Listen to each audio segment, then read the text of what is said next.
안녕하십니까. 대구 구석구석 소식을 전하는 대구부동산 TV입니다.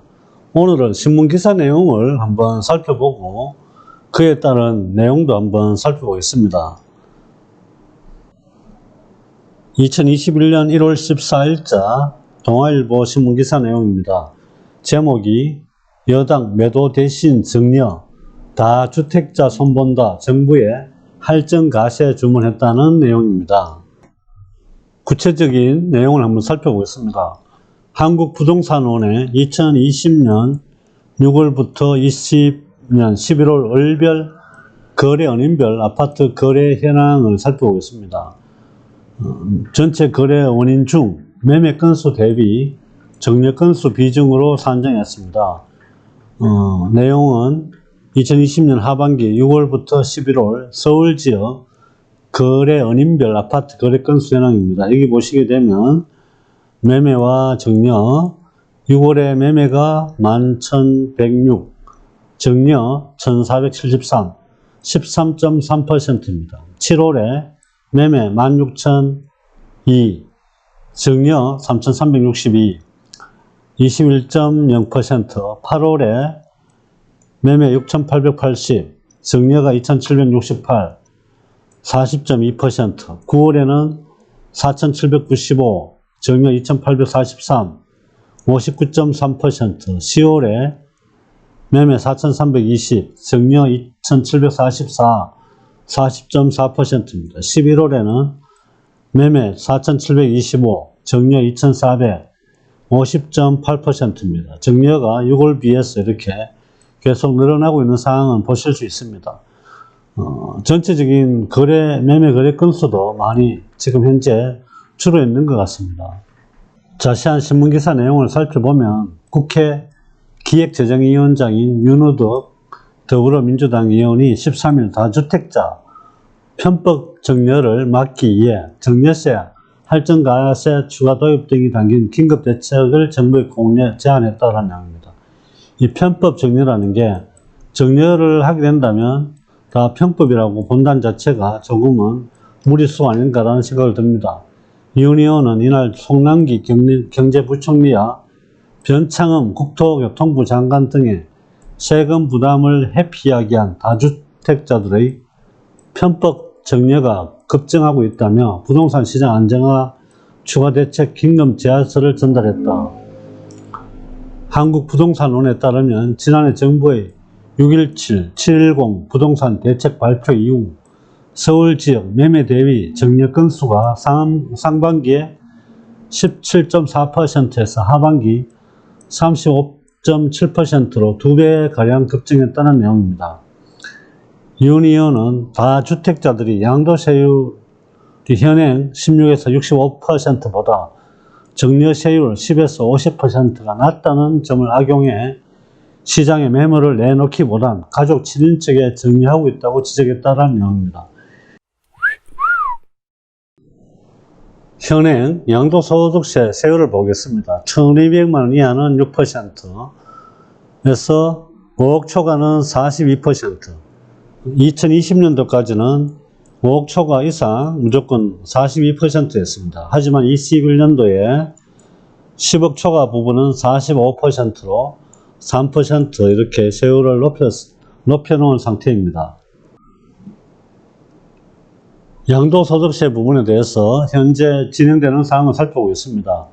현행 1주택인 경우에 1년 미만은 주택 및 조합원 입주권 40%입니다. 그리고 1년 이상 되면 기본세율을 적용했습니다. 분양권은 조정지역은 현행 50%입니다. 그 외 기본세율인데 이 부분이 2021년 6월 1일 이후에는 주택 및 조합원 입주권이 1년 미만 70%, 분양권 70%, 1에서 2년 미만 주택 및 조합원 입주권은 60%, 분양권은 2년 이상 무조건 60%입니다.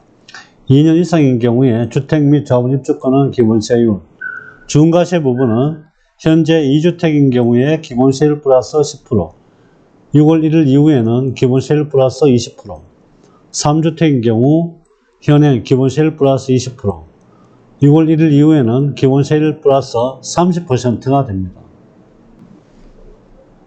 양도세율 현행이 6에서 45%입니다. 그리고 조정 대상 지역에 2주택은 10% 추가고 3주택이면 20%입니다. 그래서 16에서 65%를 이렇게 적용을 받을 수가 있는데, 이거보다 증여세율이 10에서 50%로 정해져 있기 때문에 낮다는 점을 악용해 시장에 매물을 내놓기보단 가족 친인척에 정리하고 있다고 지적했다라는 내용입니다.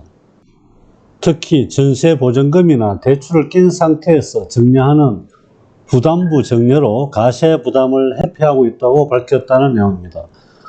부담부 정리에 대해서 살펴보겠습니다. 배우자나 자녀에게 부동산 등 재산을 사전에 정리하거나 양도할 때 전세 보증금이나 주택담보대출 같은 부채를 포함해서 물려주는 것입니다.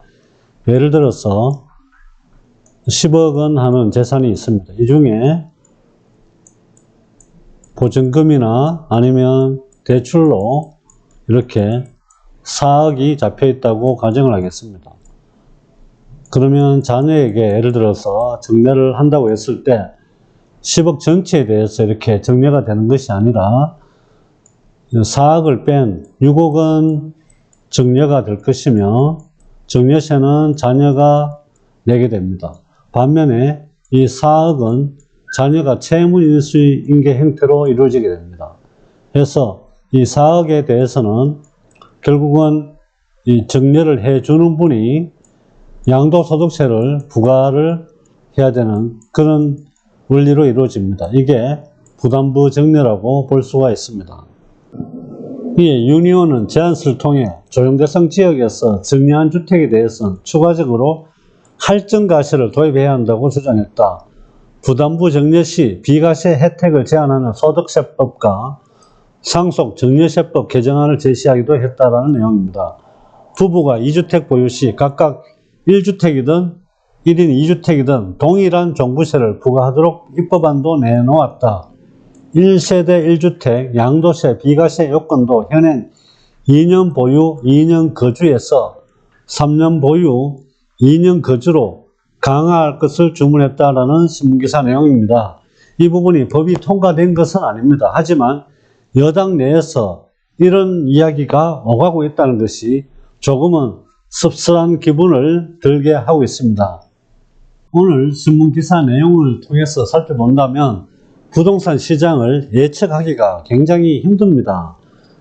며칠 전에는 부동산 양도세 완화 검토한다는 이야기가 있었다가 다시 검토하지 않는다는 그런 기사도 나왔습니다. 그리고 14일자 신문기사 내용에는 매도 대신에 정리해주는 다주택자를 손본다, 할증가세하겠다라는 이런 내용의 기사도 나옵니다. 어떤 경제 논리보다 오히려 정치 논리가 부동산 시장에 좀 더 영향을 미칠 수도 있다는 그런 생각이 들기도 합니다. 보궐선거도 있습니다. 그리고 내년에 대선도 있습니다.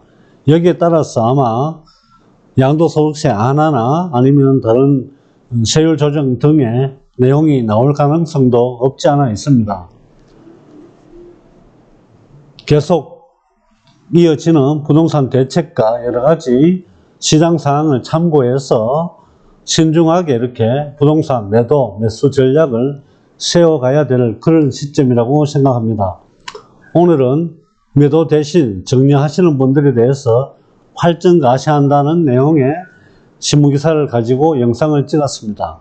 오늘의 영상이 도움이 되셨다면 좋아요와 구독도 꼭 눌러주시기 바랍니다. 좋아요와 구독은 저에게 많은 힘이 됩니다. 감사합니다.